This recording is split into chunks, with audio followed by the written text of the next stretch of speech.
Pathway to Medicine is a structure that exists within some of our BSc programs.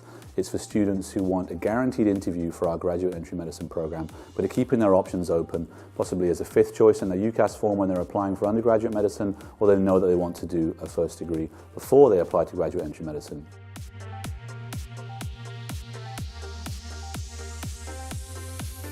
Our BSc Population Health and Medical Sciences programme will provide an excellent grounding for those who wish to pursue careers in medicine, as well as learning about all of the genetic and biological influences that can have a big impact on a person's health. We also look at the wider determinants, including social, economic and political factors.